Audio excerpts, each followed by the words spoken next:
मान और सम्मान के योग्य उपस्थित सभी बुजुर्गों के श्री चरणों में प्रणाम करता हूं। युवा साथियों का अभिनंदन है और मातृशक्ति का वंदन है। मंच पर उपस्थिति इतनी ज्यादा है, मैं समझता हूं सबका नाम लूंगा तो 13 तारीख तक वोट ही पड़ जाएंगे। इतने मंच पर हमारे अतिथि हैं, इसलिए मैं सम्मानीय मंच कह के संबोधन करना उचित समझता हूं। सम्मानीय मंच, आगंतुक बुजुर्गों, माताओं और बहनों, वैसे मेरे से पूर्व सभी वक्ताओं ने भारत माता का जयकारा लगाया था और आपने जानदार और शानदार तरीके से लगाया भी है। मैं भी एक बार खेतड़ी स्टाइल में आपसे भारत माता का जयकारा लगाऊंगा तो मैं समझता हूं कि हम जिस भारत माता पे खेल कूद के बड़े हुए हैं उस भारत माता का ऋण भी हमसे उतर जाए। और जिस भारत माता का जयकारा जिस सभा में लगता है, मैं समझता हूं भारत माता के सच्चे सपूतों की उपस्थिति वहां पर शो होती है। लेकिन मेरी एक शर्त है, जिसके दोनों हाथ सही सलामत हैं वो तो भारत माता का दोनों हाथ उठा के नारा लगाएगा, जयकारा लगाएगा।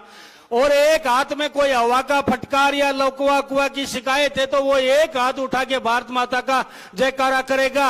और भाई जिसने भारत माता ने, भगवान ने जिसके दोनों हाथ कंडेम कर दिए हैं वो अपने हाथ नीचे रखना। मैं देखता हूं किस किस के दोनों हाथ सलामत हैं। यहाँ पर मंच से भी उपस्थिति चाहता हूं और भारत माता के जयकारे का उद्घोष चाहता हूं। बोलिए भारत माता की। बहुत जानदार और शानदार तरीके से भगवान ने सबके हाथ सही सलामत रखे हैं। मैं आपसे निवेदन करना चाहता हूं, आपके मुख्य अतिथि के आने से पहले जो लोग बोलते हैं उनको आप क्या कहते हो? किसी ने नेता कहा, किसी ने कुछ कहा। मैं कहता हूं मुख्य अतिथि के आने से पहले और मुख्यमंत्री से आने से पहले जो नेता बोलते हैं उनको टाइम पास कहा जाता है। इसलिए मैं भी आपका टाइम पास करने के लिए उपस्थित हुआ हूं, खड़ा हुआ हूं, क्योंकि मुख्यमंत्री जी का हेलीकॉप्टर उतरने वाला ही है और वो मैं आपकी स्थिति भी देख रहा हूं। एक भी सभा में जोरदार और शानदार ताली नहीं बजी।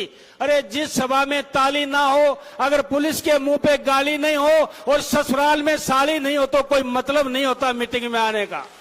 तो जोरदार और शानदार ताली बजाइए और आपकी उपस्थिति से शो कर दीजिए कि इस सुल्ताना की मीटिंग के अंदर, इस सुल्ताना की सभा में तय होगा कि 23 तारीख को झुंझुनू का सुल्तान राजेंद्र बांबू बनने जा रहा है। ये सुल्ताना की मीटिंग तय करेगी और आपकी उपस्थिति तय करेगी। मैं निवेदन करना चाहता हूं, देश विदेश की बात करूं, प्रदेश की बात करूं, मैं इतना कहना चाहता हूं, आप लोगों ने 70 साल तक देश की सेवा की है।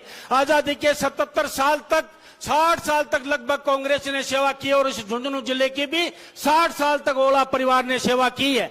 मैं आग्रह करना चाहता हूं, इस कांग्रेस के हाथ को भी लकवा मार गया है और आके आपके ओला परिवार को भी लकवा मार गए। अब इसको छोड़ दो, इसको विश्राम की जरूरत है, आराम करने दो और झुंझुनू की सेवा उस किसान के बेटे राजेंद्र बांबू को करने का आप लोग अवसर प्रदान करेंगे।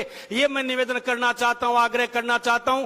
कई चीजों का जिक्र हुआ, यहाँ पर यमुना के जल का भी जिक्र हुआ, धारा 370 का भी जिक्र हुआ, लेकिन अपना अपना कहने का अंदाज होता है, अपने अपने कहने का एक निराला अंदाज होता है। 370 के मायने आप लोग समझते क्या हो? इस किसान का बेटा, मेरे मजदूर और किसान का बेटा जब सीमा पे जब देश की रक्षा करता है और उसका बलिदान होता है, जब 3 लोग कांपते हैं। आप लोगों ने 370 को एक आंकड़ा समझ लिया होगा। 45,000 माताओं की कोख उजड़ी। 370 का मतलब यह है 45,000 बुढ़ापे की लाठियां छिन गई, 45,000 नौजवान कुर्बान हुए, हमारे बच्चों से बाप का साया उजड़ गया, हमारी नवयुवतियों की मांग का सिंदूर उजड़ गया और कई बहनें तो अपने भाई के हाथ पर राखी बांधने के लिए तरस गई। यह मतलब था 370 की धारा का। उसको एक झटके में खत्म करके भारतीय जनता पार्टी, नरेंद्र मोदी और अमित शाह ने यह दिखा दिया कि भारत मां की तरफ कोई आंख करने वाले की आंख निकाल ली जाएगी और अंगुली करने वाले का हाथ अलग तन से जुदा कर दिया जाएगा। यह 370 का मतलब है। और यहां पर तो आपने नहर की बातें तो सदियों से सुनी होगी, कई पत्थर भी अब तक लग चुके हैं। लेकिन मैं कहना चाहता हूं, निवेदन करना चाहता हूं, यह भारतीय जनता पार्टी है जिसकी कथनी और करनी में कोई फर्क नहीं होता है। हमने लोकसभा के चुनाव से पहले जब हमारे मुख्यमंत्री जी झुंझुनू आए थे तो उन्होंने वादा किया था कि लोकसभा के चुनाव में आप हमारा साथ दो, हम आपको यमुना के जल का यहां पर प्रवाह करेंगे और हरियाणा से समझौता करेंगे। लेकिन वारे शिक्षित जिले, वारे विकसित जिले, आपने तीनों लोकसभा की सीटें कांग्रेस को दे दी।